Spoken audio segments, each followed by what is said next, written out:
The wrench slipped and split Tahana Yazi's knuckle wide open. Blood smeared across the side of the rusty oil pan as she hissed through clenched teeth, shoved her hand into her shirt, and kept working. The heat in the garage was thick, not just hot, but dense, a stifling mix of burnt oil, old tires, and metal dust that clung to her lungs. Outside, the sun had pushed past 105 by noon, and it wasn't letting up. She hadn't had water since 9 a.m., but the '99 Chevy Blazer under her wouldn't wait. Neither would the landlord. Neither would the light company. Neither would life. She tightened the last bolt on the radiator mount, wiped her bloody hand on a rag she'd already used twice that day, and slammed the hood shut with a clatter that echoed across the empty lot. The garage, her father's old place, Yazzie Auto, looked more like a salvage yard than a working business. The peeling sign had lost most of its paint, and 2 of the windows had been patched with cardboard since spring. Customers had dropped off to a trickle. The tribal road projects had pulled most mechanics into better-paying government contracts, and the rest of Red Mesa either fixed their own cars or drove them until they died. Tahana hadn't seen a full paycheck in 4 months. Just tips, just kindness, just surviving. She stepped into the cramped office and dropped into the torn swivel chair behind the desk, the sweat on her lower back soaking through the seat. She opened the small drawer where she kept her client records, still handwritten, and pulled out an envelope. Inside were 5 crumpled 20s, 4 10s, a few singles, and a handful of coins. $124.17. Not enough to pay the $375 power bill. Not enough to buy both Shandian's school shoes and Jace's asthma inhaler refill. Not enough for anything but panic. She buried her face in her hands. The fan in the corner whined, rotating left to right, like it was looking for someone to save. Mom Tahana looked up. Jace stood in the doorway, barefoot, sweat shining on his round cheeks. His hair stuck up in tufts, and he clutched the beat-up Captain America backpack he never went anywhere without. His t-shirt was inside out again. She didn't have the heart to fix it. "I'm hungry," he said. "I know, baby," she said gently. "I'll make something soon." He paused. "Is there dinner?" Her stomach turned. "Yeah," she lied. "We got noodles." He nodded solemnly, trusting her like he always did. "Can we eat in the living room and watch the cowboy movie again?" "Sure," she said. "Go put the DVD in." He vanished, dragging the backpack behind him like a lifeline. Tahana turned back to the desk, to the bills, to the suffocating math that never worked. The phone buzzed. Unknown number. She let it ring. Then it rang again. And again. She snatched it up, her voice flat. Yazzie Auto. "Ms. Yazzie, this is Marla at Red Mesa Property Management. Just a reminder, your rent is due by Friday or we'll have to initiate." "I know," Tahana said. "It's the 3rd time this year I said I know. I'll figure it out." A pause. "Then I hope you do." Click. She set the phone down. Slowly. Carefully. Like if she moved too fast, the entire fragile balance she'd managed to hold together for months might shatter. On the wall behind the desk, sun-faded photos of her dad hung crooked, him smiling with a wrench in one hand, and her just a girl, then hanging off his arm like a monkey. He died 5 years ago. A stroke. Out of nowhere. He'd left her the garage and a pile of debt. He hadn't left instructions. But she'd known what to do. You don't run, you don't sell out. You stand your ground. Her eyes scanned the wall beside the desk, where the town pinned their flyers, swap meets missing dogs, powwow dates. One paper stood out, bright yellow curling at the edges. She hadn't noticed it earlier. Coconino County Land Auction. Public Notice Property, Morrison Ranch. Adobe structure unsafe, sold as is. No warranty. Starting bid $500. Her eyes narrowed. Morrison Ranch. No one talked about it. Not really. Not since the fire. Or was it a shooting the rumors changed every time? Everyone in Red Mesa knew it sat empty up in the foothills hidden behind Red Rock and Mesquite. That old Hollywood actor John Morrison had lived there once. Built it with movie money and dust. Then he died. The family never came back. And the place just waited.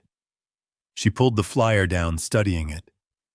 The auction was this Saturday, held at the old courthouse in Kayenta. A house on land, no mortgage, no rent. It was ridiculous. She had $124 and a kid who needed medicine.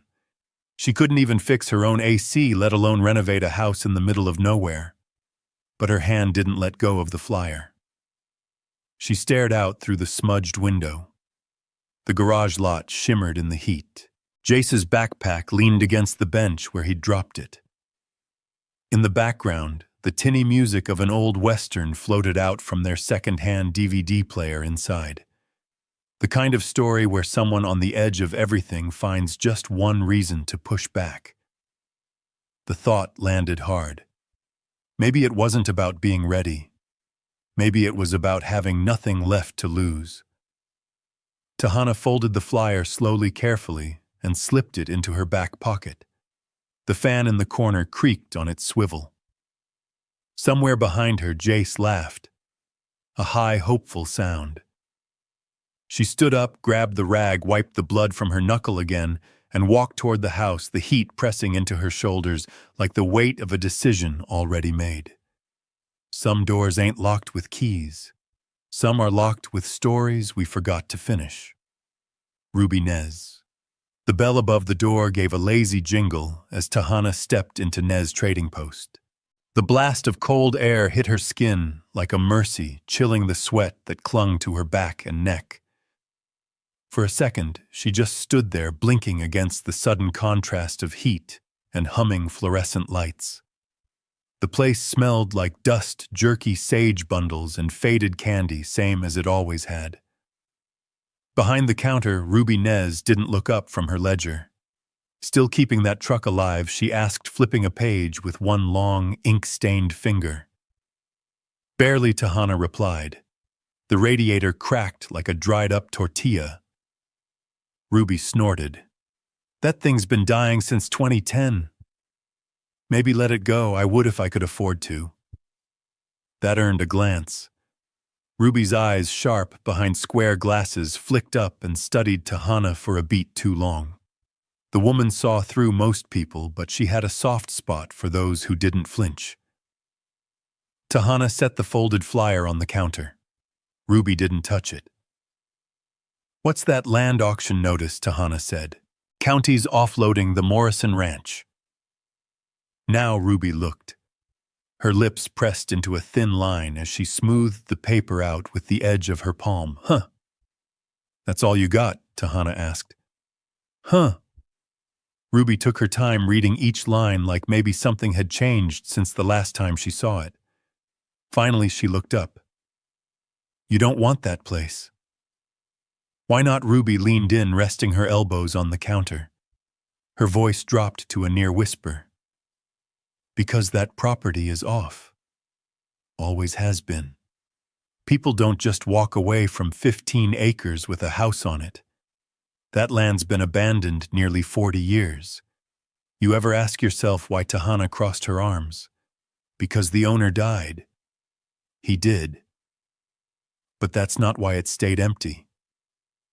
Ruby glanced around the store, empty except for a tourist browsing turquoise jewelry near the back.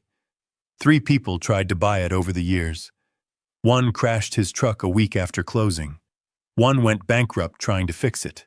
Third guy had a heart attack in the driveway, right there by the gate.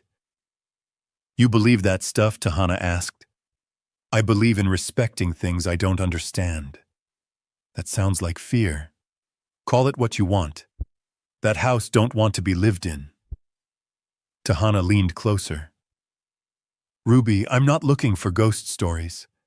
I need a place to live. A real home. I can't keep bouncing around rentals with broken heaters and leaky roofs.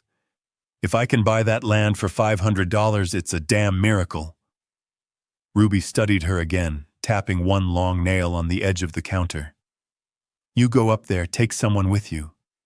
That road's bad. And if you do win the auction, she paused, lowering her voice, don't go digging where you don't need to.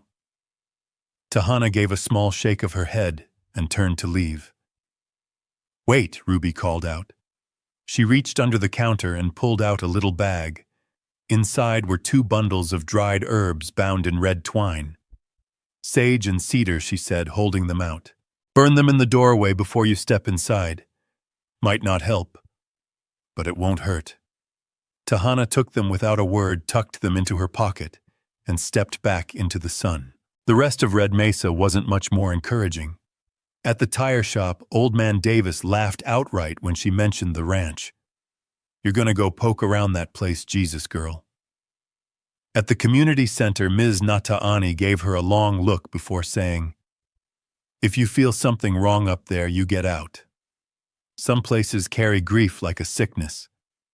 Even her part-time helper at the garage, Levi, raised an eyebrow when he overheard her on the phone with the auction office. You trying to get haunted? Tahana ignored them all. She wasn't superstitious. She didn't believe in cursed land or angry ghosts or dead actors with unfinished business. She believed in cracked foundations, mold behind walls, sun damage, maybe a few snakes under the floorboards. Real things. But that night, after she tucked Jace into bed and kissed the top of Shandian's head while she pretended not to need it, she sat alone at the tiny kitchen table in their rented mobile home, staring at the auction flyer by the glow of a dying light bulb. She pulled out the sage bundle and ran her fingers along the rough twine. Just in case. Jonas Key showed up the next morning, leaning against the open garage bay, with a cup of gas station coffee in one hand and his badge clipped to his belt. He still had the same sleepy smile and steady eyes he'd had in high school, but now he carried himself like someone who'd seen too much and chosen to keep most of it quiet. You know, he said, sipping, when I heard someone was thinking about buying Morrison Ranch, I thought, no way. Then I figured, yeah, that sounds like Tahana. She didn't look up from the carburetor she was cleaning. That's supposed to be a compliment, I think so, he said, grinning. You still going through with it, damn right. He let out a low whistle. My dad was called out there once. Tribal police were still working side by side with the county back then. Some break-in or something. Said the place felt wrong, not haunted. Just heavy. I don't scare easy. I remember, he said. She finally looked up at him. You think I'm crazy too. I think you're stubborn and broke and brave as hell, and maybe those 3 things don't always mix well. She sighed, set the carburetor down, and wiped her hands. I just need a shot, Jonas. 1 shot to change things. He nodded slowly. Well, if you go up there and don't come back, I get your tool chest. She cracked a smile. If I don't come back, it's because I'm fixing the roof. He looked toward the road where the horizon shimmered with heat. Good luck, Yazzie. And take your dad's shotgun. She watched him walk away, then looked down at the carburetor again. Her hands were still stained from the radiator job the day before. Her fingers ached. Her whole body did. But inside her chest, something moved. Something wild and sharp-edged and alive. Hope. Even if it wore the face of an abandoned ranch and a bad reputation. The sun hadn't even risen when she backed the truck out of the driveway. Jace was still asleep. Shandian was pretending not to worry. The envelope in her glove box held everything she had, $500 in worn cash, a copy of her ID, and a prayer. As the road unfurled ahead, red dust trailing behind her in a crooked line, she kept her eyes forward. Toward Kayenta. Toward the courthouse. toward the gate that had stayed closed for 40 years. Sometimes the land picks you whether you're ready or not. Auctioneer whispering to Tahana. The courthouse in Kayenta was nothing like the grand marble buildings they showed on TV. It was square squat and sun-stained with sand caked in the corners of the concrete steps and a faint smell of dust and sage in the air. The parking lot was nearly empty. Tahana sat in her truck, hands still on the steering wheel, watching the wind push a discarded plastic bag across the pavement. She hadn't slept. Her head buzzed with numbers doubts and the worn-out prayer she'd mumbled all the way here. $500. That was it. No backup, no lifeline. If someone outbid her by $20, it was over. She opened the glove box and pulled out the envelope, counting the bills again, even though she already knew the total by heart. It felt absurd walking into a county auction with cash like she was buying an old lawnmower at a yard sale. But the rules were the rules: cash cashier's check or certified funds. Tahana folded the envelope closed and stepped out into the rising heat. Inside the room smelled of old coffee, carpet glue, and something faintly metallic. A fan rattled in the corner, not doing much. A dozen metal folding chairs were set up in neat rows facing a small wooden podium. Maybe 7 or 8 people were scattered across them, mostly older men, a couple in ball caps, one man in a white shirt with sleeves too crisp for this part of the world. No one looked friendly. No one looked interested in small talk. She signed in at the folding table near the door. A clerk handed her a paddle with the number 17 written in black marker and a single sheet listing the property, Morrison Ranch. Approx 15 acres, one uninhabitable structure, no guarantees, sold as is. As she took her seat near the back, the man in the crisp shirt glanced over. He had a leather folio on his lap and a tablet balanced on top of it. His gaze lingered on her clothes, dust-stained jeans, second-hand boots, a button-up she'd ironed that morning, but still looked tired. He turned back to his screen without a word. Tahana looked down at the paddle in her hand. Her palms were already sweating. The auctioneer was a gray-haired woman with a voice that cracked on the hard syllables. She didn't waste time. A quick greeting, a list of the rules, then she moved straight into the lots boxes of tools, a few old vehicles, and some county-seized furniture. Tahana tried to pay attention, but her leg bounced with every breath. Then came the line she'd been waiting for. Next up, real property. One parcel. Approximately 15 acres unincorporated land located at 618 Coyote Ridge Road, known locally as the Morrison Ranch. One structure, adobe in disrepair. Bidding starts at $500. Her breath caught. "Do I have 500? Tahana raised her paddle. 500.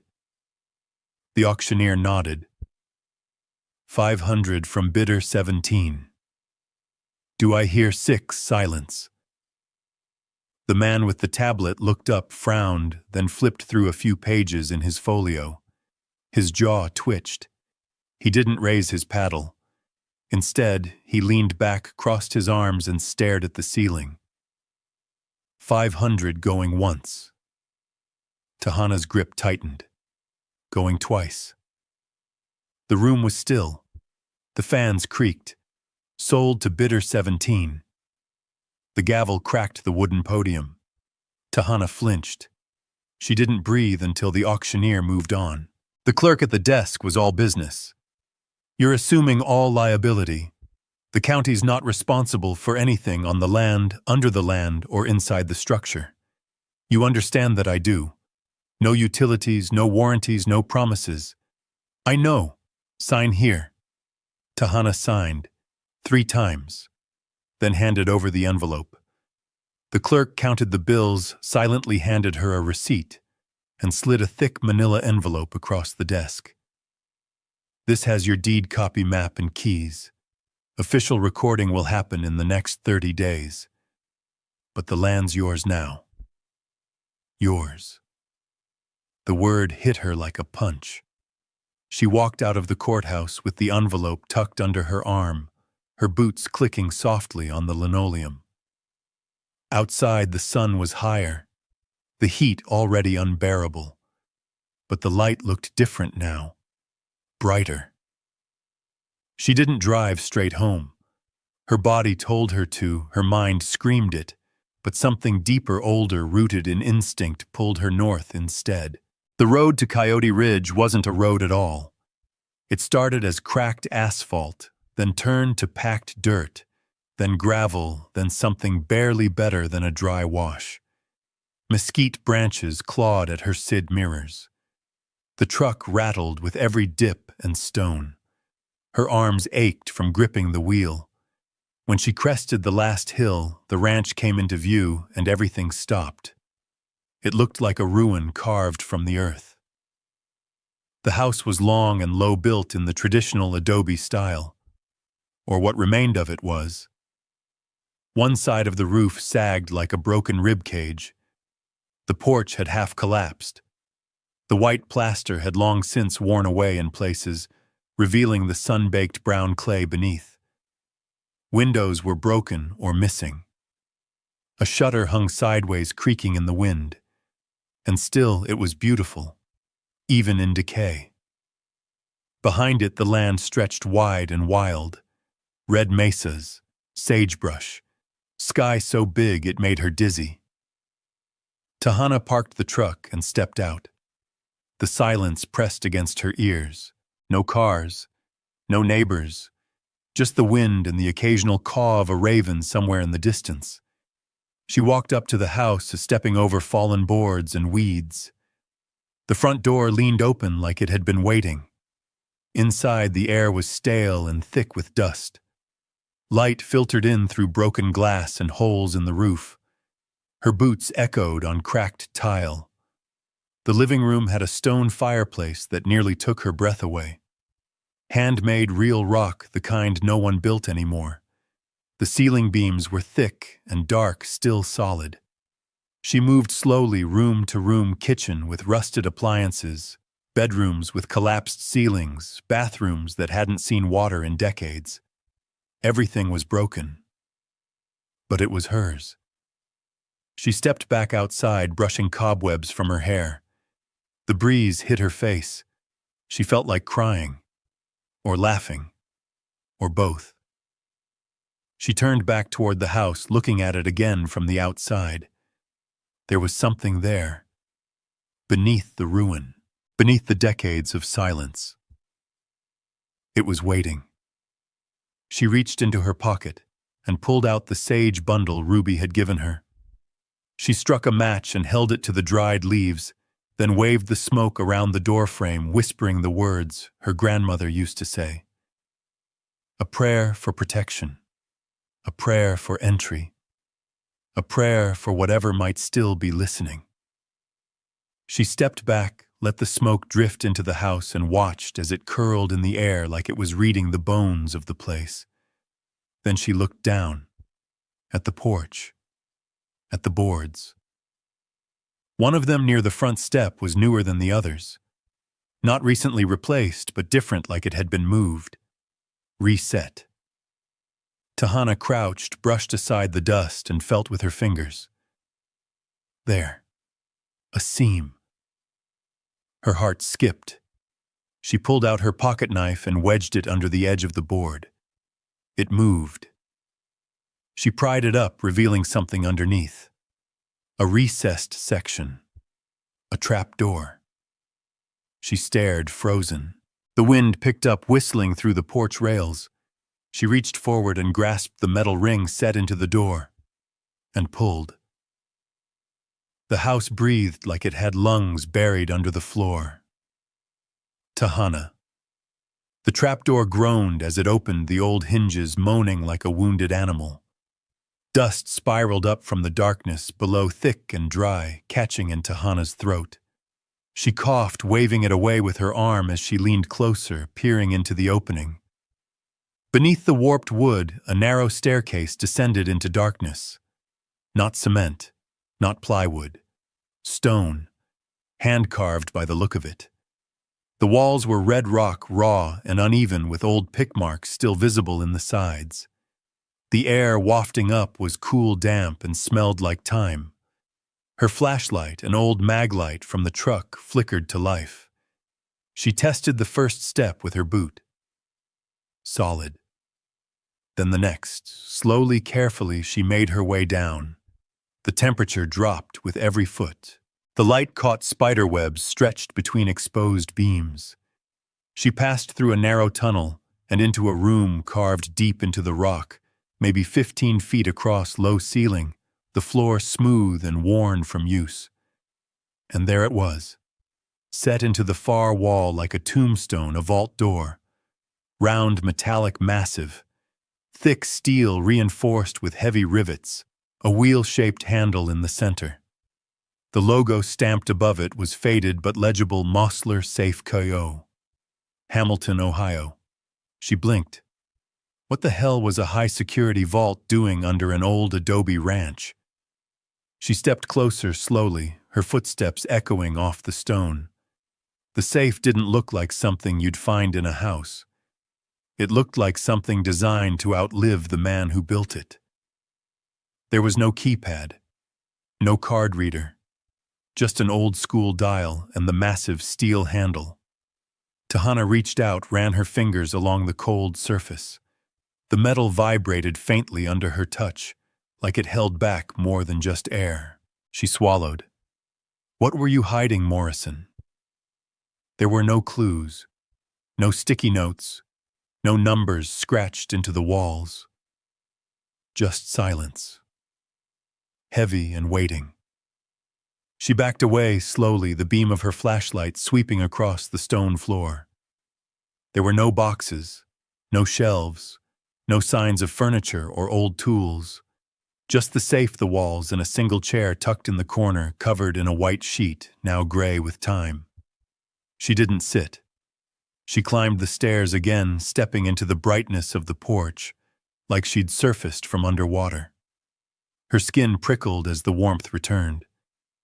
The house seemed quieter now, expectant. She stood there for a while, letting the wind pass over her face, trying to decide whether she'd just uncovered something holy or something cursed. Then her phone buzzed. Barely any signal out here, but one bar was enough. One new voicemail. She pressed play. Jace's voice crackled through the speaker. Hi, Mom. I'm gonna make peanut butter sandwiches for dinner. Shandian's mad again. She said something about not going back to that old house. But I think it's cool. Okay. Bye. Love you. Tahana exhaled through her nose. The guilt swelled in her chest like a bruise. She checked the time. She'd been out here longer than she meant to. The sun was starting to dip behind the mesas, painting the landscape in gold and orange. She had to go. The next day she returned with gloves, a crowbar, her notebook, and an old Canon camera she'd found at the back of a closet. She'd slept 4 hours, most of it tangled in dreams, where she turned the dial again and again, but never found the right numbers. Down in the basement, she studied the safe more carefully. It had a serial number etched into the side, nearly worn off with age. She took a photo of it, noted every scratch, every dent. The dial turned smoothly, still operational. She pulled out her notebook and started listing combinations she could try. Dates. Morrison's birthday, the year the ranch was built, anything from the auction records. Nothing worked. She gave up after 2 hours, her hands sore and her patience frayed. Back upstairs, she paced to the dusty living room. There had to be something. A clue. A hint. The safe hadn't been built as a decoration. Morrison had buried it deep for a reason. She wandered into what used to be a study or maybe a reading room. The shelves were empty, but the wallpaper was different here. Older, peeling at the corners. She pulled it back and found a faded pencil drawing on the plaster underneath, a sun rising over a mesa, rough and childlike. Below it, a date 3/31/72. She blinked. March 31st, 1972. A birthday.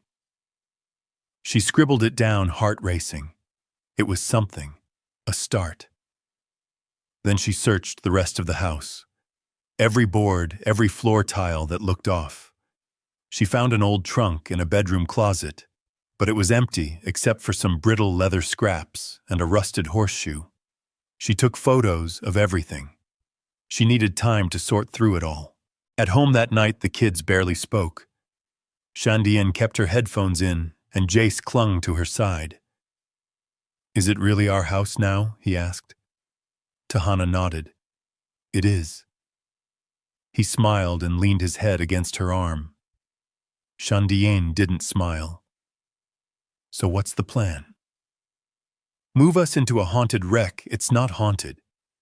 "Then why are you acting like it is?" Tahana looked at her. The girl had Morrison's eyes, sharp, skeptical. Too old for her age. "I found something," she said carefully. "Under the house." "Like what, a safe?" "A real one. Big. Old." Jace's eyes lit up. "Like a treasure vault." Tahana smiled. "Maybe." Shandian crossed her arms. "Or maybe it's nothing. Or maybe it's everything," Tahana said softer now. "I don't know yet." Jace whispered, "Did you open it?" "Will you?" "I'm gonna try." And she meant it. She tucked them in early that night, then sat on the edge of her bed staring at the notebook full of scribbled numbers and questions. The photo of the vault filled her phone screen, its heavy door reflecting the beam of her flashlight like a secret eye. She opened her browser and searched Mosler Safe Company 1960s military models. Dozens of results, some archived schematics, others personal stories. Most were useless. Then she found something promising, an article about safes commissioned by wealthy collectors in the 60s and 70s. Custom-built, often with no master key or override code. If Morrison had one made, it wouldn't be standard. It would be personal. She kept digging. At 1:37 a.m., her eyes burning, she found a message board thread titled "Strange Safes of the Southwest."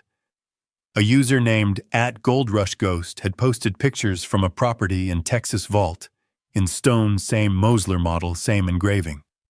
The post ended with a single line, only opened after guessing the daughter's birthday. Tahana sat up straighter. She reached for the slip of paper she'd torn off the wall at the ranch. 3/31/72. March 31st. That had to be it. If Morrison had a daughter. She opened a new tab. John Morrison plus daughter plus birthday. The first result was a grainy photo from a newspaper clipping. Local actor celebrates 16th birthday with daughter at ranch. Dated April 1st, 1972. She stared at it. Her pulse thudded in her ears. 3/31/72 wasn't just a date. It was a moment, a memory. And maybe, just maybe, the combination. She closed her notebook, slid it under her pillow, and lay down. The safe hadn't opened yet, but something had. That's no homeowner safe, lady. That's something you bury a nation in. Kyle the locksmith. Tahana waited outside the auto parts store in Flagstaff, arms folded, watching the wind whip a paper coffee cup across the parking lot. She kept glancing at the time. The locksmith was late. She'd called half a dozen professionals after digging through forums and message boards explaining the safe, the brand, the condition. Most wouldn't touch it. Too old, too uncertain, too remote. One even laughed and told her she'd need a government clearance. Then Kyle had called her back, said he liked a challenge. His truck pulled up 15 minutes behind schedule, a beat-up silver Tacoma with flag lock and safe compound, painted on the side in flaking letters. The man who stepped out was stocky, sunburnt, and wearing wraparound sunglasses. Tattoos ran down his forearms, wrenches, gears, and what looked like a safe dial wrapped in flames. "You the vault lady," he said. "I guess I am." Kyle nodded. "Let's go see what you've got." The drive to the ranch was quiet, except for the rattle of his toolbox in the back seat. Kyle didn't ask questions at first, just stared out the window, eyes scanning the land, like he was cataloging every ridge and shadow. Once they turned off the paved roads and onto dirt, he spoke. "You said Mosler, right? Yeah. Big one. Looks military." He whistled low. "Those aren't standard issue. You ever see one in a bank vault, you're not surprised. In an adobe house under 15 acres of nowhere. That's a damn relic." She glanced at him. "You think it can be opened?" "Anything can be opened," he said, tapping his temple. "Depends on how bad you want it and how much time you've got." When they pulled up to the house, Kyle stepped out slowly, looking it over like an architect taking in a ruin. He adjusted his sunglasses, scratched his beard, and nodded. "Cursed or not," he said, "this place has presence." Tahana smirked. "You believe in that stuff?" He shrugged. "I believe in air that turns cold when it shouldn't." She led him inside, down through the trap door, and into the carved-out stone room. When Kyle saw the safe, he stopped short, his breath catching for just a moment. Then he stepped forward and ran his hand over the cool metal, whistling again. "Well, I'll be," he muttered. "That's no homeowner safe, lady. That's something you bury a nation in." He crouched, tracing the edges of the dial, brushing dust out of the engraved numbers. Then he tapped the steel walls with his knuckles, listening to the echo. "You know what this is? I think it was put here in the 60s, she said. "Built custom. Morrison had it sealed in during renovations." Kyle nodded slowly. These weren't for money. Not always. People used vaults like this to store war bonds, rare art, sometimes film reels. You don't build this kind of safe unless you're protecting something you don't ever want stolen or found. Tahana's stomach fluttered. "You think there's something valuable inside. I think this kind of secrecy has a cost. And people only pay that cost when they've got something bigger than themselves to hide." He stood cracking his knuckles. "I'll try a few tricks. See how she responds." Over the next 2 hours, Kyle used every tool in his belt, literally. He took temperature readings, tried vibration tests. He even pulled out a small handheld scanner that blinked red every time he passed it over the dial. "Combination lock's intact," he said. "No digital override. No backdoor. Which means whoever shut this thing intended to take the combo to the grave." Tahana leaned against the wall, arms crossed, trying to keep her voice calm. "You can't drill it." He gave her a look. "I could, but I won't." "Why not?" "Because this isn't just metal. This is history. Look at this room, hand-cut, reinforced, and this safe." It was set into the wall before the finishing was done. "If I drill it, I might crack the entire cavity. Might even collapse part of the chamber." Tahana's breath caught. Kyle sighed and sat on the old chair in the corner, sweat darkening his shirt. "You don't drill something like this unless you've exhausted every other option. Believe me, I've opened vaults in Vegas, Denver, even a decommissioned missile silo once. But this is different." Tahana hesitated, then pulled the folded paper from her back pocket. "I found this under the wallpaper upstairs," she said. "It's a sunrise drawing, and a date 3/31/72. Kyle raised an eyebrow. "A kid's drawing." Looks like it. But it was hidden. I think it meant something. I found a newspaper clip online. Morrison celebrated his daughter's birthday here. March 31st. Kyle took the paper and studied it, frowning. Could be a clue. Could be sentimental. I think it's both. He stood again and turned to the dial. Let's try it. You said March 31st, 1972. That's 3/31/72. So, 3/31/72. Or maybe 3/72/31 depending on the order. Tahana held her breath as he turned the dial, smooth, slow rotations, the metal whispering as it moved. Clicks echoed like a clock ticking underwater. He paused after the last turn, then grabbed the wheel handle. It didn't move. He tried again, gritting his teeth, pulling hard. Still nothing. Damn, he muttered. She exhaled, trying to hide the ache of disappointment. Kyle stepped back, thoughtful.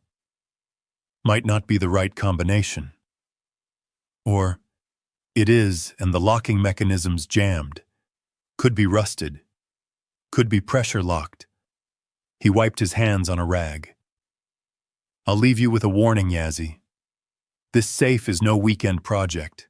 You want it open, you'll need more than guesswork. You'll need intention. These old locks, especially the ones built to be personal, respond better to logic and memory than brute force. She stared at the vault door, her mind spinning. What if it was never meant to be opened by anyone else? Then you're chasing ghosts, he said, heading for the stairs. But he stopped halfway up. If I were you, he said over his shoulder, I'd go find someone who was here. Someone who remembers Morrison. People leave more clues in conversation than they ever do on paper. After he left, Tahana stood alone in the cool quiet of the basement, staring at the vault door. It hadn't rejected her. Not yet. It just needed something she hadn't found. She ran her hand over the dial one more time, then turned off the flashlight and climbed the stairs. Back in the house, the shadows stretched long across the cracked floors. Dust floated like memories in the air. She stepped outside and locked the door behind her, even though no one would come. She got in the truck and sat there for a moment, before reaching for her phone. She opened a new tab. Searched Morrison Ranch, Navajo workers, 1970s. A name popped up in the third result. Thomas Tom Blackhorse, age 92, former ranch hand, last known residence Denahotso. She tapped the link.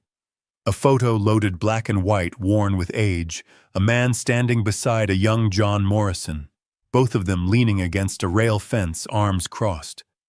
Tom wore a cowboy hat and a tight-lipped smile. She stared at it, heart racing. If anyone knew what Morrison buried, it was him. Some things are buried because the world wasn't ready to see them. Doesn't mean they should stay hidden forever. Tom Blackhorse. The road to Denahotso was long and bleached by sun, the kind of stretch where the horizon looked closer than it was, and nothing cast a shadow after noon. Tahana drove with the windows down, the heat pouring in like syrup, Jace dozing in the back seat, his arm curled around his backpack like a stuffed animal. She hadn't wanted to bring him, but Shandian had a school project, and Ruby had promised to keep her company back in Red Mesa. The old woman had raised 4 of her own and didn't flinch at teenage moods. The Blackhorse residence sat on the edge of town where the highway turned to gravel and the wind moved slower. The house was a squat 2-bedroom structure with a wraparound porch and faded green trim. Juniper bushes bordered the property, dry and thick, and the only sound came from a wind chime hanging near the screen door. Tahana parked beneath a crooked cottonwood and helped Jace out of the truck. He rubbed his eyes, blinking at the sudden brightness. "You sure this is the place?" he asked. She nodded. "Yeah. Just stay close." She stepped onto the porch and knocked. Nothing. She knocked again, harder. After a long moment, the door creaked open. An older woman stood behind the screen wearing a red flannel shirt buttoned up to the neck. Her braid was silver and thick, her face lined like canyon rock. "You're looking for Thomas," she said. Tahana nodded. "Yes, ma'am. I was told he worked on Morrison Ranch.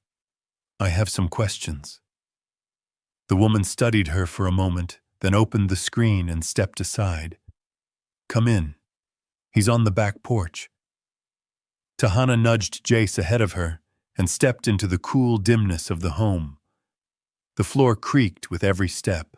Old photos lined the hallway walls, sepia-toned portraits, rodeo ribbons, black and white snapshots of horses and dusty hills.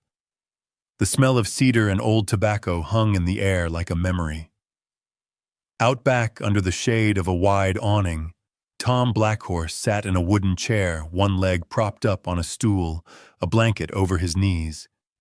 He wore a denim shirt, top button undone, and a hat that had seen more years than most men.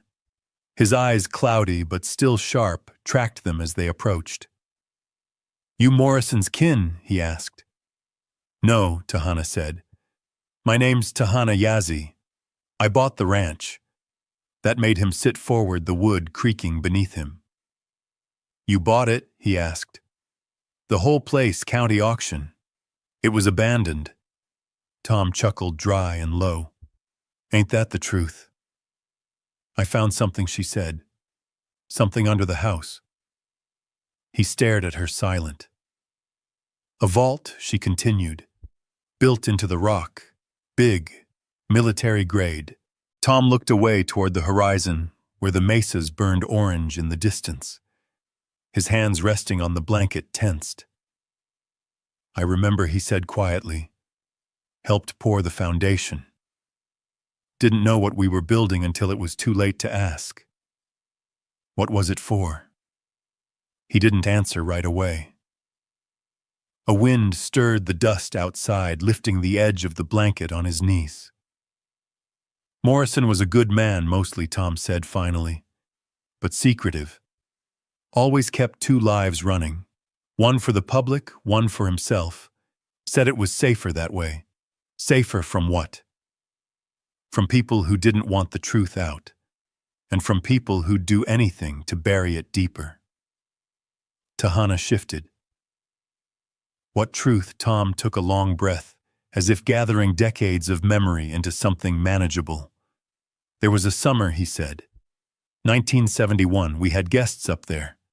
Not tourists. Types. Suits. Government, maybe. They stayed a few days. Flown in on a private plane. Morrison had me and another boy drive them around the back trails, make sure nobody saw." Tahana's pulse picked up. "You think he was hiding something for them?" "I know he was," Tom said. "Something valuable. Could have been film. Could have been evidence. I never asked. But after they left, he had that safe installed. Said if anything ever happened to him, the land would protect it." "Did he tell anyone the combination?" Tom looked at her. "One person," he said. "His daughter." Tahana felt the words settle like dust. "She dead?" Tom nodded. "Car crash. 2 years after he passed. She was 22. Tahana swallowed. "Then that combination might be lost." "Not if you think like him," Tom said. "He wasn't just protecting what was inside. He was building a message. One meant to be found by someone who gave a damn." She reached into her bag and pulled out the photo she'd printed, the one of the pencil drawing under the wallpaper. "He leave this." Tom studied it, something softening in his expression. "That's her drawing," he said. "Alaya. She'd sit on the porch and sketch while he worked the horses. That's sunrise. That's the ridge behind the stables. The date," he nodded slowly. "March 31st. That's the day they buried something. Out near the rock with the eagle carving. Buried something." Not treasure, he said. A key. Not literal, but a clue. Morrison believed in stories, symbols. He said people forget facts. They remember feelings. If you want to open that vault, stop thinking like a locksmith. Think like a father. Tahana felt her throat tighten. Tom looked at her hard. You go back up there, he said. Stand by that safe. Think about what he loved, what he feared, what he'd never say out loud but would still try to tell you. He reached beside the chair and picked up a small wooden box, handing it to her. I kept this, he said.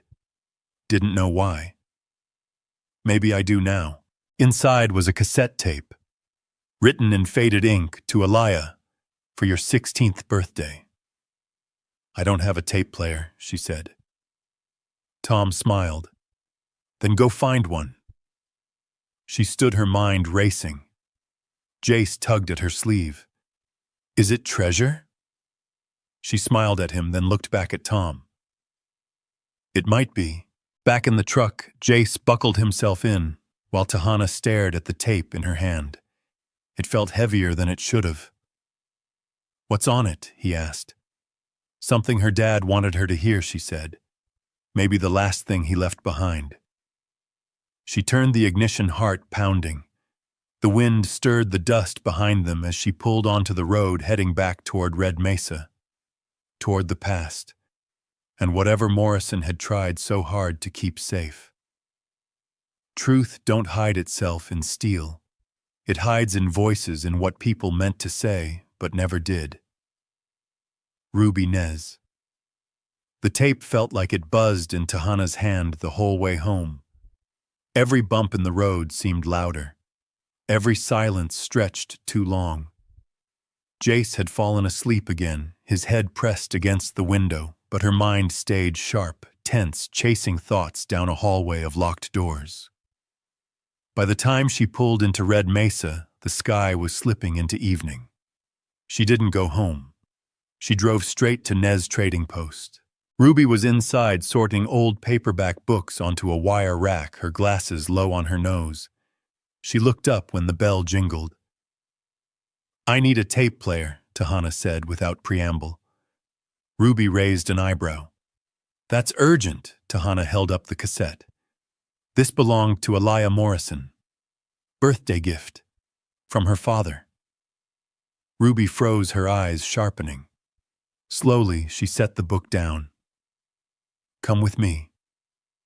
Behind the counter, through a beaded curtain that hadn't been replaced since the 80s, Ruby's back room was packed floor to ceiling with old tech boomboxes, radios, Walkmans, a black and white TV stacked on a milk crate.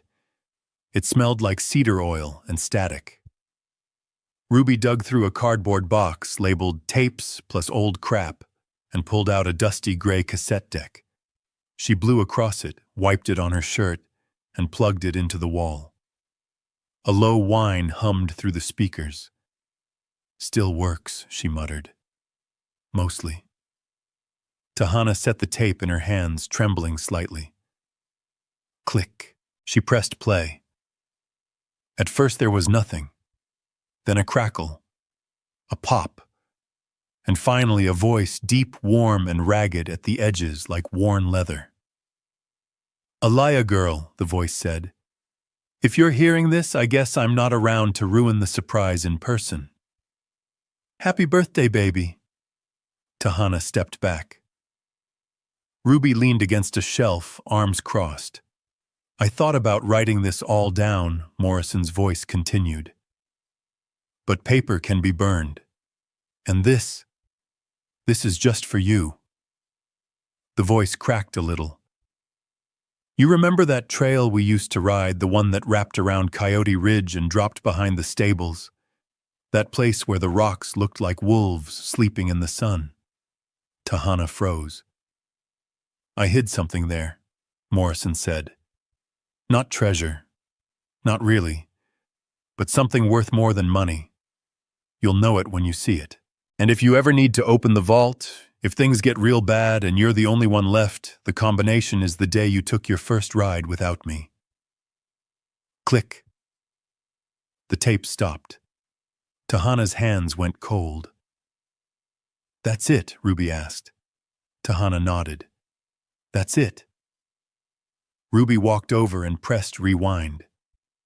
"He said something was hidden near the ridge." "Yeah. But it's more than that. The vault combo, it's a date. The day she rode without him. That must have meant something to her. A rite of passage." Ruby was quiet, then said, "You can ask the land. It remembers what people forget." The next morning, Tahana left early. She dropped Jace off at Ruby's with a backpack full of snacks and his sketchbook. He didn't argue this time. Just hugged her quick and whispered, "Be safe." She drove north, her heart thudding in time with the tires over the gravel road. At the ranch, she parked by the gate and hiked in. She didn't go to the house. Not yet. Instead, she followed the trail that curved along the edge of the bluff behind the old stable. Weeds choked the path and the sun was already biting at her neck, but she pressed on. Her boots crunched over loose rock and bones of branches long dead. Then she saw it. A wide, flat stone half covered in dust and wild grass marked with a familiar carving, an eagle in flight etched in soft curves and weathered lines. She knelt beside it, brushed the dirt away, and saw the edge of something metallic. A tin box, old but intact. Her fingers trembled as she pried it open. Inside was a small leather pouch, a bracelet made of turquoise and shell beads strung together with rawhide. And folded beneath it, a note yellowed and soft. She opened it carefully. "Alaya, you don't need me to ride anymore, and that's how I know I raised you right. April 11th. Our ride your reins. You never looked back. Love you forever, Dad." Tahana's breath caught. April 11th. That was the date. She folded the note and slipped it back in the pouch, then pressed her hand to the warm earth above the rock. "Thank you," she whispered. Back at the house, she moved fast. She didn't want to lose the nerve. She descended the stone stairs into the vault chamber. The safe loomed massive and silent as it had every time before. She turned the dial slowly. 4, 11, 72. She paused, one hand on the handle, and pulled. With a deep thunk, the locking pins released. The wheel spun halfway. Then the door groaned open, pushing against years of still air and secrecy. Inside the vault was like a tomb. Shelves lined both sides. Heavy boxes, reels of film, leather-bound ledgers, a typewriter. A single bulb flickered above, powered by a backup battery system she hadn't realized still worked. Tahana stepped in slowly. She pulled open the nearest box. Stacks of 16mm film reels, each labeled in careful handwriting. Santa Fe, 1969, El Paso. Trials code, red witness, do not copy. She moved to the next shelf. Letters, dozens of them. Official government seals, faded ink. One was addressed to Senator R. Kellerman. Confidential. She pulled it out, read the first few lines. Her mouth went dry. It was a sworn statement. Eyewitness account of an unsanctioned military experiment on tribal lands. Names, dates, coordinates, a cover-up. This was no celebrity vault. This was evidence. She backed away, stunned. The house above creaked. Then footsteps. She froze, listening. Not wind, not memory. Footsteps on the floor above her. Slow, purposeful. She clicked off the light, eased the vault door just shy of closed, and crouched in the shadows. Above the door opened. Tahana didn't breathe. The first crack in the stillness had opened, and someone was coming through. Heard you bought yourself a ghost story. But sometimes ghosts come with lawyers. Sheriff Cole Benally. The footsteps above grew louder, sharper with purpose. Tahana pressed her back against the cool vault wall, breath held so tight it hurt. The basement swallowed her in damp silence as the house creaked again, this time closer, directly over her. She slid her hand into her pocket and silently clicked her phone to vibrate, holding her breath as the faint glow briefly lit her face. No signal, not even a bar. A muffled voice echoed from upstairs, male speaking low, too low for her to catch the words. Then another footstep, heavier, more confident. The floor groaned again. She moved slowly, inching along the wall toward the stairs. She could see the faint outline of the open trapdoor above, a square of dusty light filtering down. The vault door stood half open behind her, and every fiber in her body screamed to shut it. But she didn't. Not yet. The footsteps paused. Then came a voice, calm but loud enough now to carry. Hello, a chill ran down her spine. This is Sheriff Cole Benally, the voice said. I know someone's down there. I saw the truck, just looking to talk. She hesitated. Sheriff.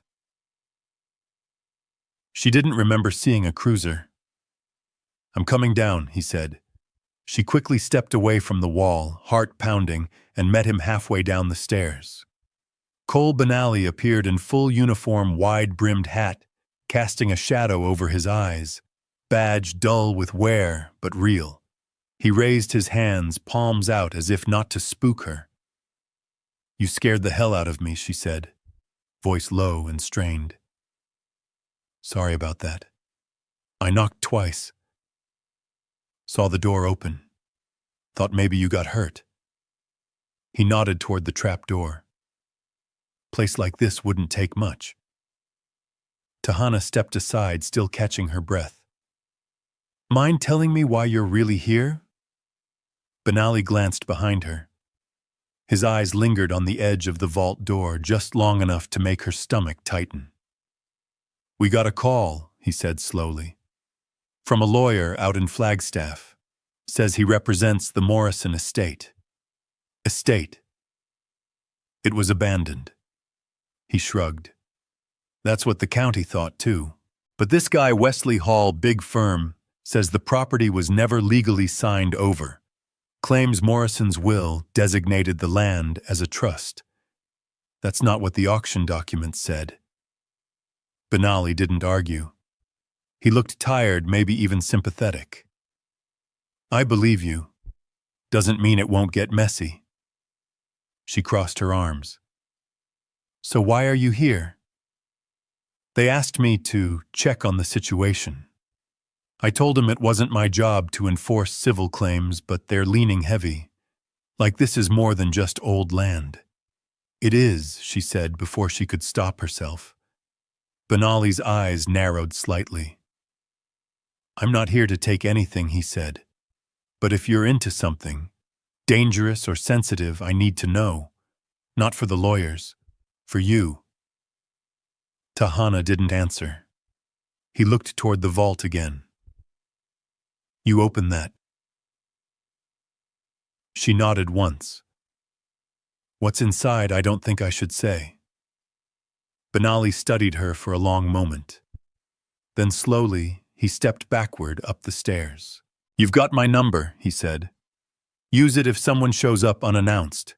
If that lawyer wants to play rough, he'll bring men, not words. She followed him back into the sunlight, her pulse still racing. At the truck, he paused before getting in. Heard you bought yourself a ghost story, he said. But sometimes ghosts come with lawyers. After he left, Tahana didn't go back inside. She walked the edge of the property, letting the wind cool her face, grounding herself in the land. Every rock, every whisper of sagebrush felt louder now. The vault had been opened. The knowledge was loose in her chest, crackling like power lines. The documents she saw, the reels, the letters weren't just secrets. They were evidence. Evidence of something bigger than Morrison. Bigger than her. And now someone knew.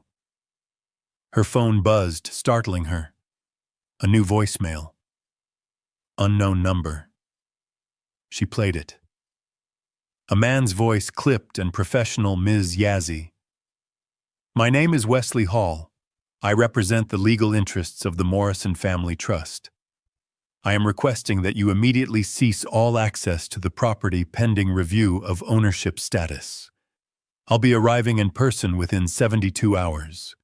I expect full cooperation. Thank you. No phone number. No return call option. She stared at the phone, fingers tightening.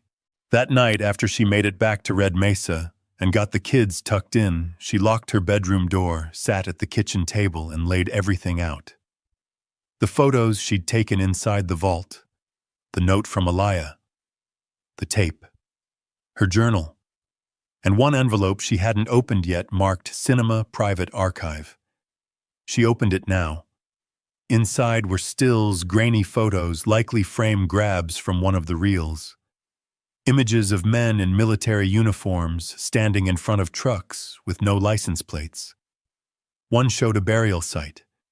Another, a line of people in blankets standing in the sun, backs to the camera, faces turned away. On the back of one photo, scribbled in pencil, Site 7B transfer complete. Tahana's breath caught. She'd grown up hearing stories of government trucks on the mesas, of tribal elders who spoke of vanished kin. No names, no proof, just whispers. Now she had proof.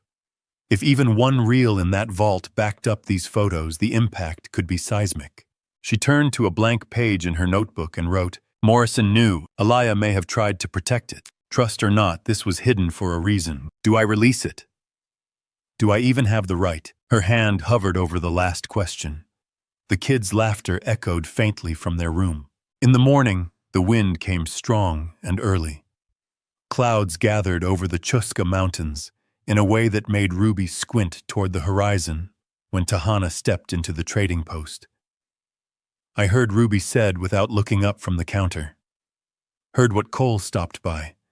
Said you might be in over your head. I opened the vault. Ruby didn't react. She just set a cup of coffee on the counter and said, Sit. Tahana did. You found something. Yes. And someone wants it back. Ruby stirred her own cup slowly. Truth don't hide itself in steel. It hides in voices, in what people meant to say, but never did. Tahana rubbed her hands over her face.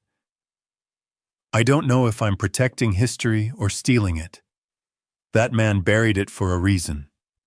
Maybe not to keep it hidden forever, but to make sure whoever found it understood what they were holding. Tahana looked down at the steam rising from the coffee. Then what do I do? Ruby leaned in, voice low. You don't run. You don't hide. You listen. And when the storm comes knocking, you meet it on your feet. That night, she dreamed of the vault again. Only this time, when she opened the door, it wasn't film or paper behind it. It was fire. And in the middle stood a man made of shadow, holding a reel of film in one hand, a rifle in the other. She didn't know if he was offering her the truth or warning her not to take it. History ain't fragile, it's stubborn, but it breaks in the right hands. Reverend Amos Tallman. The sanctuary at Tse Chichi was nearly empty when Tahana arrived. Only two old men sat near the front, hats off, eyes closed, in quiet prayer. Dust floated through the stained glass, casting ribbons of red and gold across the worn wood floor. Reverend Amos Tallman stood by the altar, arms behind his back, head bowed. He looked like he belonged there, more stone than flesh, the same as he had the last time she saw him years ago, before she left the reservation, before the silence between them stretched long enough to grow weeds. He looked up when she entered. His face didn't change, not at first. Then he gave a slow nod, as if acknowledging more than her presence. "I figured you'd come sooner or later," he said. Tahana stood at the threshold for a beat, her chest tight. "I didn't know where else to go." "You came to the right place," he said, "even if it's been a while." She walked down the aisle, footsteps echoing through the quiet. The pews creaked as she sat near the front. He joined her a moment later, settling in beside her, with the slow care of someone used to silence. "I opened it," she said. He didn't ask what she meant. She didn't expect him to. Found records, photos, letters, things not meant for the light. He nodded slowly. "Morrison's vault. I thought it was just a family secret, maybe something personal, but it's bigger than that. It's government contracts, military files, evidence of experiments, relocation programs, and worse." His face stayed still, but she saw something shift in his hands, how he laced them tighter, the skin over his knuckles whitening. "You know about this?" she asked. "I heard stories. Men came through here in the 60s. Quiet men, talking soft, walking stiff, asking questions they had no business asking, then leaving fast. But I didn't know Morrison kept proof." Tahana pulled a folded photograph from her coat pocket and handed it to him.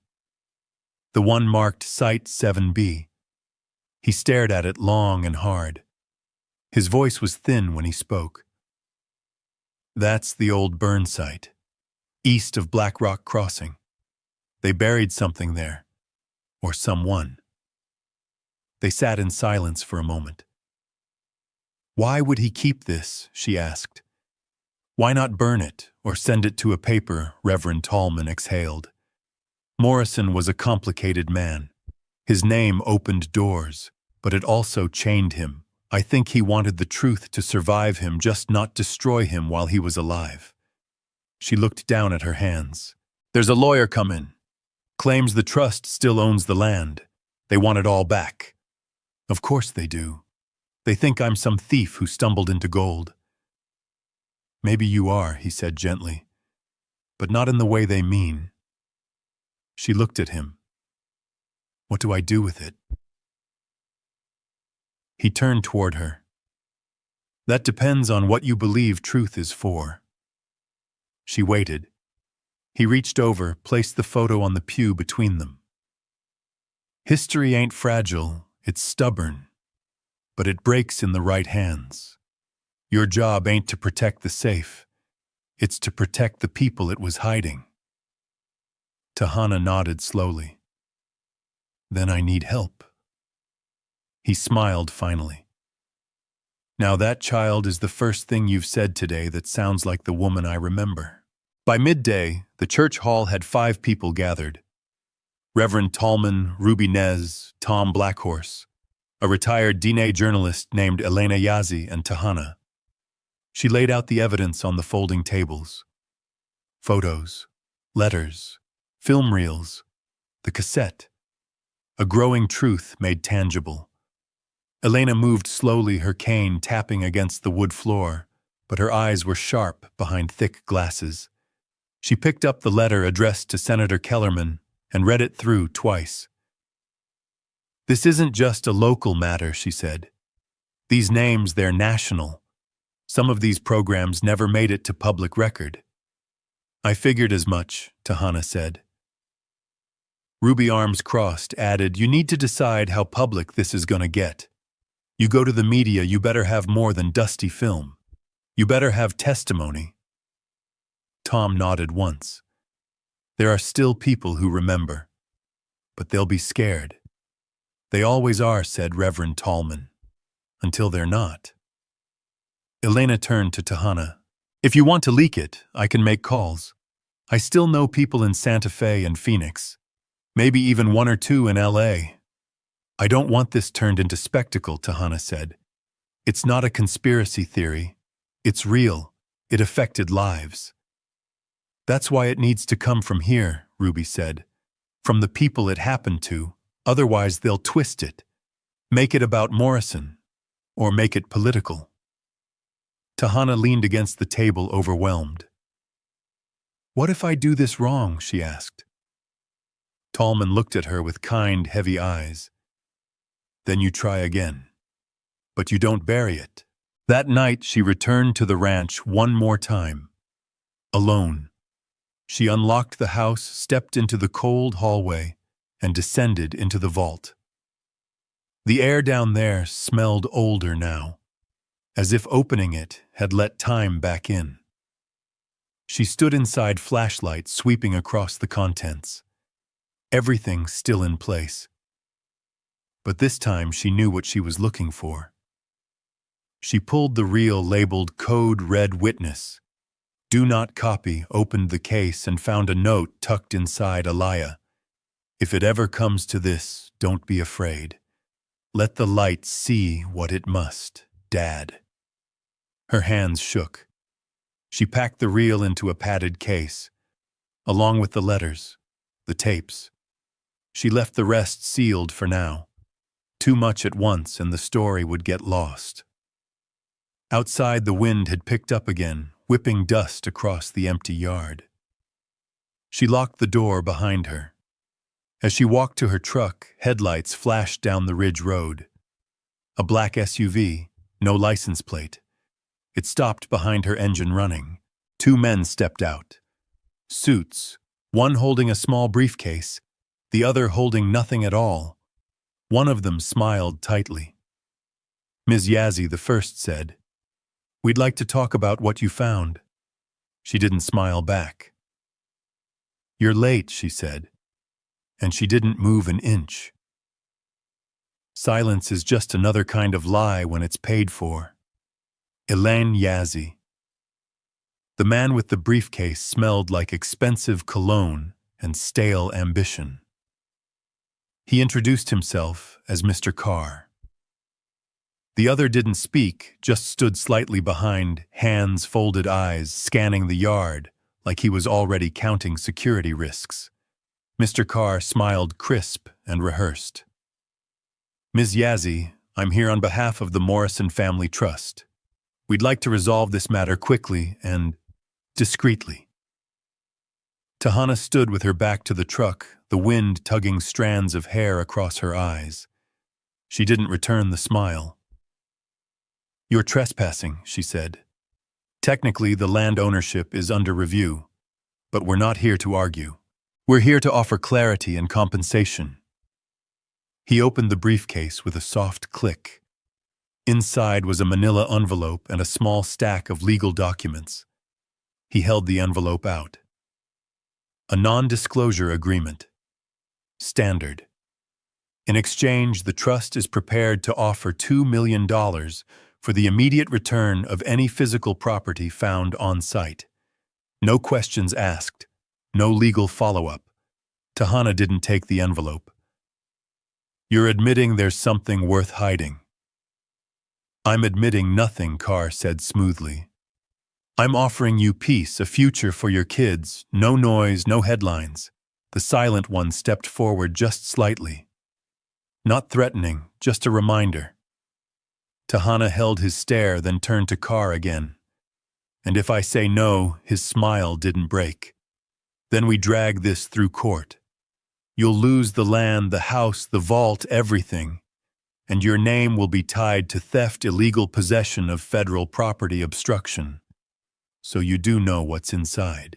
"Doesn't matter," he said quickly, eyes narrowing. "We'll make it matter in court." She felt her pulse climb but kept her voice even. "Then we're done here." Carr's smile faltered. "This is your one chance at clean exit, Ms. Yazzie." Tahana stepped forward, face inches from his. "I'm not leaving, and I'm not staying quiet." She turned and walked toward the house. Behind her, Carr called out, "You're making a mistake." But she didn't look back. By sunrise, the word had spread. Ruby showed up first, storming into Tahana's kitchen with her sleeves rolled up and a file folder thick with contacts. Then came Elena, leaning hard on her cane, scowling at the sunlight like it personally owed her money. They didn't wait for permission. They got to work. Phones were picked up, emails were sent, documents scanned and sorted. Ruby brewed coffee thick enough to stand a spoon in. By the time Reverend Tallman arrived, the dining table looked like a war map. Papers, names, arrows connecting evidence to officials, to programs with long-buried names. Tahana stood at the center, trying to hold it all. "We need one story," Elena said, her voice sharp and dry. "One narrative. Clean, tight, with witnesses if possible. Otherwise, it'll be buried in denial and red tape." "Tom might speak," Tahana said. "He remembers the site, the people." "He's a good start," Ruby said. "But we need at least one more. Someone who lived it." They looked at each other. Then Elena tapped her finger on the table. "Daniel Sloan." Tahana blinked. "He's alive, last I heard, yeah. He was a kid when they cleared Site 7B. His mother testified to Congress in '74. Nothing came of it. But he saw everything." "Where is he?" "Somewhere near Farmington," Eileen said. "Used to run a salvage yard. Keeps to himself. I'll go." Ruby raised an eyebrow. "By yourself if I don't go," Tahana said. "He won't come."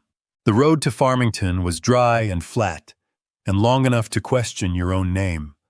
Tahana found the salvage yard on the edge of town, a rusted sign hanging crooked from a chain-link fence, Sloan Auto Recovery. The gate was open. Rows of crushed cars sat like tombstones under the sun.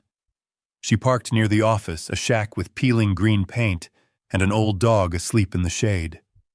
A bell jangled when she opened the door. A man in his late 50s looked up from behind a desk. Thin gray ponytail, oil-stained shirt, eyes like weathered stone. "You lost," Tahana said. "I'm looking for Daniel Sloan." He stood, slowly wiped his hands on a rag, and stepped out from behind the counter. "Depends who's asking." She pulled the photo from her coat pocket, the one from the vault. Site 7B. He stared at it, didn't speak. Then he said, "You found it." "I did." He nodded once. "Been waiting a long time for someone to. Will you talk?"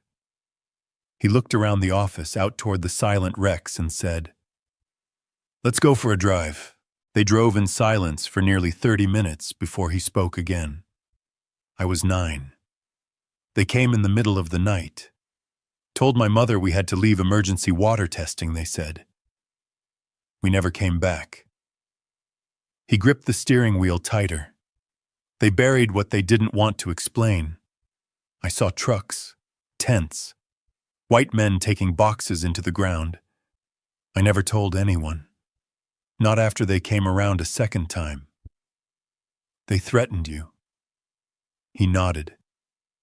"Said we'd be relocated again.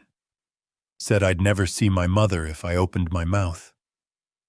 But now," he glanced at her, "now I'm old. I don't scare easy. You give me a microphone, I'll tell them what I saw." By the time they returned to Red Mesa, dusk had softened the edges of the day. Daniel parked beside the church hall and followed her inside without a word. The others were waiting. Ruby passed him a cup of water. Elaine pulled out a recorder. Reverend Tallman offered a quiet nod. Daniel sat down, adjusted his chair, and cleared his throat. "This is long overdue." He told the whole story. No shaking voice, no embellishment. Just truth. When he finished, the room sat in silence. Then Elena hit stop on the recorder and looked at Tahana. Now we publish. The press release went out that night, under a joint header, Navajo Voices Committee for Historic Preservation. Ruby called in favors. Elena sent the package to the Santa Fe Reporter ProPublica and a list of independent tribal news networks she'd curated over decades. And to Hannah. She called Cole Benally. "This storm is here," she said. "You with me?" "You've got my badge," he said, "and my truck." By morning, the media requests had already started coming in. By noon, so had the threats. A text. Blocked number. You just became a problem. She stood at the kitchen window watching the wind lift dust across the road. She thought of Morrison's voice on the tape. Let the light see what it must. She picked up the reel marked Code Red Witness and slid it into the mailer addressed to Elena's contact at the university archive. No more hiding. No more vaults. Let the world decide. Sometimes truth doesn't set you free, it sets everything on fire. But maybe that's the point. Ruby Nez. The first call came just after 3 a.m. Tahana's phone buzzed on the nightstand, waking her from a restless sleep. She blinked at the screen. Elena. Her heart jumped. She answered on the second ring. "It's out," Elena said without preamble. "Santa Fe Reporter just published. Lead story, front page, the whole thing." Tahana sat up, pushing tangled hair out of her face. Was it clean enough? They ran the photos, named the names, linked it to congressional records, and they included Daniel's statement. Tahana exhaled, her body catching up to the weight of it. And the university archive. They confirmed receipt. Reels are being reviewed now. Quietly for now. But it won't stay quiet. She nodded into the darkness. "Thanks, Elaine. Don't thank me. We're not even close to done."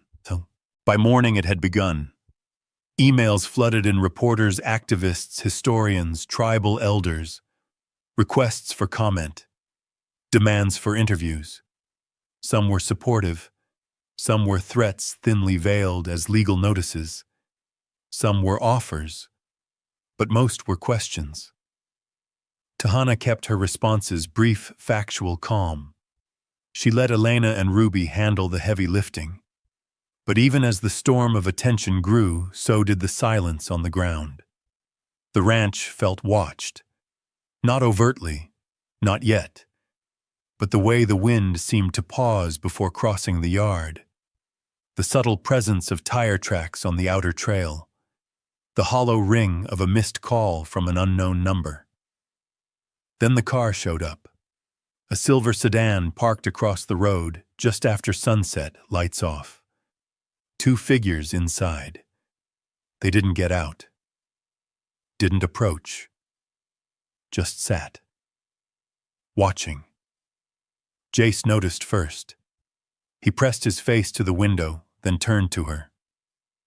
"Mom, those guys are back." She nodded, closing the curtains. "Come sit with me." He curled into her side on the couch, silent. "Are they bad?" he asked softly.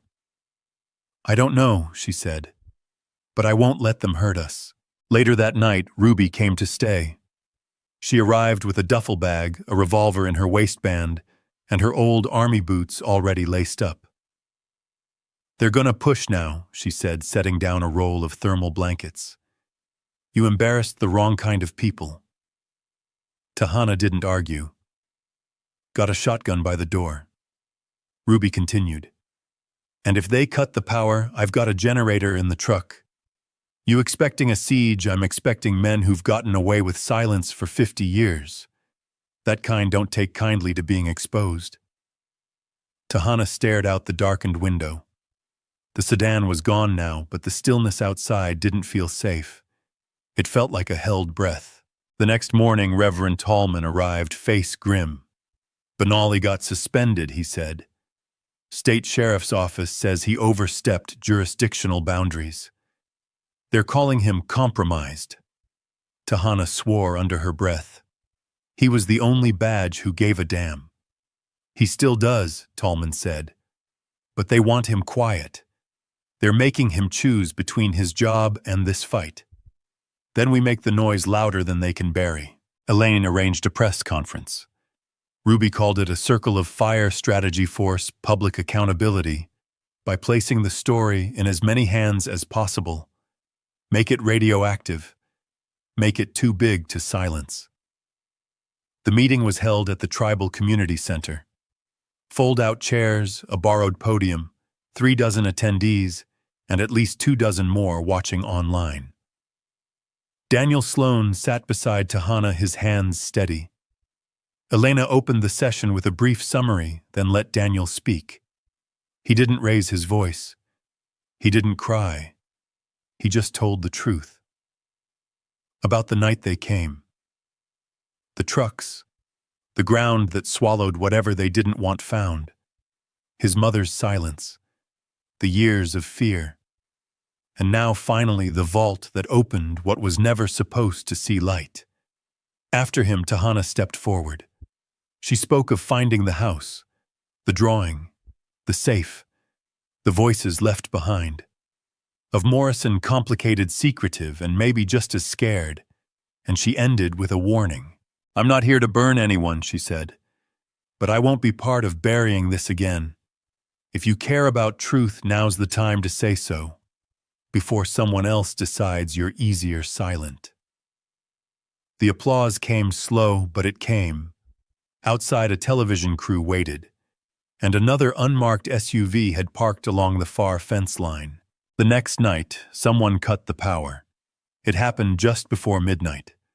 The lights blinked out, the fridge clicked off, and a sudden hush fell across the house. Ruby was already up, flashlight in hand, moving to the fuse box. Not the breaker, she muttered. They cut it from the pole. Why, Tahana asked, already pulling on boots. To scare you. To remind you they can. They lit oil lamps, sat in the kitchen, listening. Every creak felt louder. Every shadow felt watched. Jace slept in a blanket fort in the living room, unaware. Around 2 a.m., a knock came at the door. Not a loud one. Just a tap-tap, measured. Ruby answered, revolver at her side. A boy stood there, maybe 17, with long, dark hair and a denim jacket too big for him. He looked past Ruby and saw Tahana. They told me not to come, he said, voice shaking. But I had to. Who? Tahana asked. He looked around. People who work for the ones you're fighting. They said they'd pay me if I took something from the house. A box. Did you know? He held up a flash drive. But I copied the drive you mailed. I saw what's on it. I needed to know if it was real. Tahana stepped forward slowly.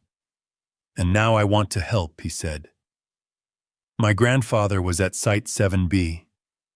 They said he died of sickness. But he wasn't sick.